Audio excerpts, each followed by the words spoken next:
Hello guys, Network Cookie here, also known as Fortune.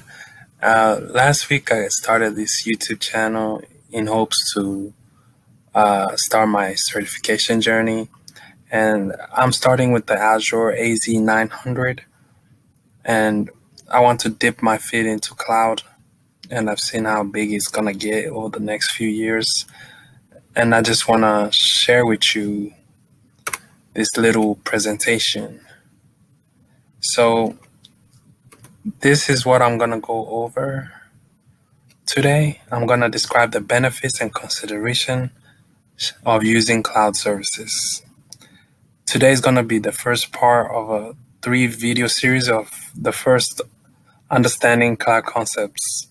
So today I'm going to go over understanding terms such as high availability, scalability, elasticity, agility, fault tolerances, and disaster recovery, and understanding the consumption model, principles of economies of scale, CapEx, OpEx, and that's what I'm going to go over today. And today I want to show you and describe the benefits of, Azure. There's scalability, elasticity, adaptability, and more. So what are the benefits and considerations? Azure is cost effective. Azure is elastic. Azure is scalable. Azure is current. Azure is secure. And Azure is highly available. So Azure is cost effective. Azure offers a pay-as-you-go pricing, also known as consumption-based pricing. There's no infrastructure to purchase or manage. You pay extra when needed, which is known as elasticity. So I put Julius here from, if you know that show, he was someone who you say was cheap, but he was cost effective. He tried to limit spending. And I think he would love this because he would pay extra when needed. Azure is elastic.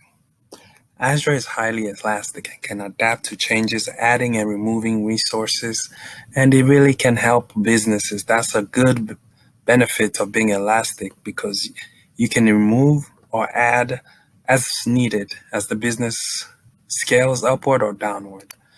Azure is scalable. Azure Cloud is highly scalable and can accommodate any business growth, manual or automatic, depending on how you configure your Azure tenant. Most people recommend doing it automatically, but that's up to the business.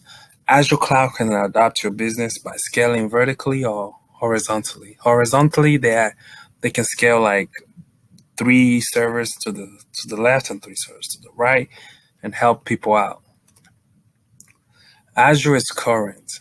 Azure is up to date, is running and on most current and recommended hardware and software versions. Microsoft Azure is responsible for hardware configuration, software patching, SW and HW upgrades, replacing faulty equipment, and everything is very transparent for you. So it's always current. Azure is very secure. It has a strict security policies at both the physical and digital layers. Physical security is Azure's cloud's responsibility. They secure DC's cameras, logs, specialized security personnel. Digital security. Azure provides access to resources in the cloud only. So Azure is highly available as well. It is one of those systems that is designed to be available 99.999% of the time. And they try to get to 100% as close as possible, which means they design a failover system that can handle the same workloads as the primary system. So one example of a simple, highly available strategy is hosting 2 identical web servers with a load balancer, splitting traffic between them, and an additional load balancer or standby if one server goes down. The balancer can direct traffic to the second server. So this way they ensure there's backup and efficient backup at that. There's fault tolerance, which I was talking about in the last slide. This really It's extremely similar to high availability, but goes one step farther. It guarantees zero downtime. So high availability still comes with a small portion of downtime. Hence the ideal of a perfect high availability strategy is reaching 5 nines. They try to get to 100 as close as possible. So 99.9999999, try to get to 100 as possible. But this is to see how much it can take. But sometimes there's disasters like tornadoes, floods, hurricanes, a cyber attack, which can cause significant downtime. And this disaster recovery plan, this consists of a complete plan to recover critical business systems and normal operations.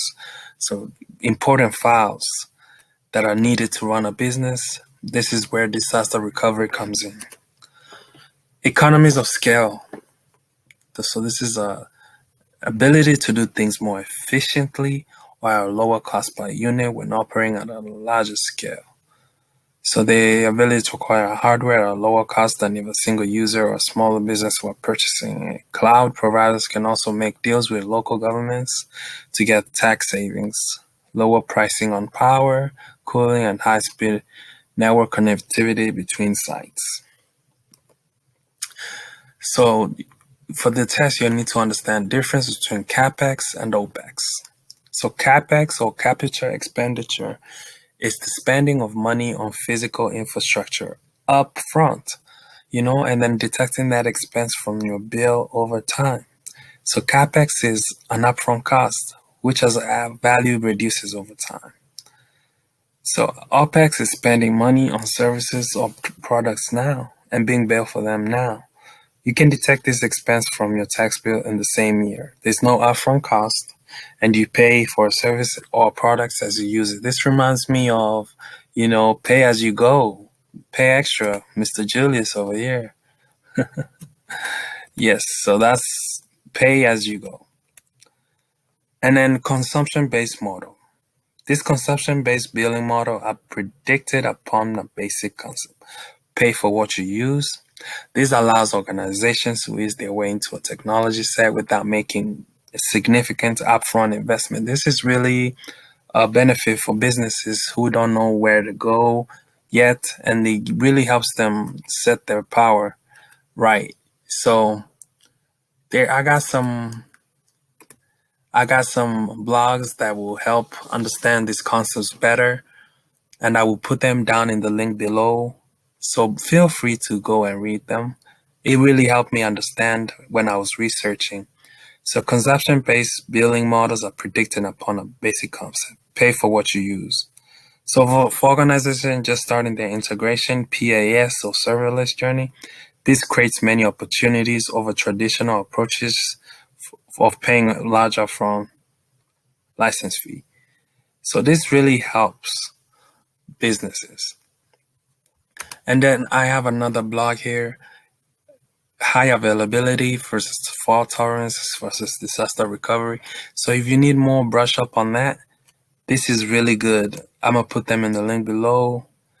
They really help me learn more about this high availability, fault tolerance, and disaster recovery. And I have a third blog here. This is the website where he for preparation, he decided to, get the objectives down and write them down, and then he put it down here in a way that anybody can read it. So I'm gonna put that down in the link below as well. So this will really help anybody that wants to do this AZ 900. I'm planning to do it by April. So this will really help a lot. And I got this. So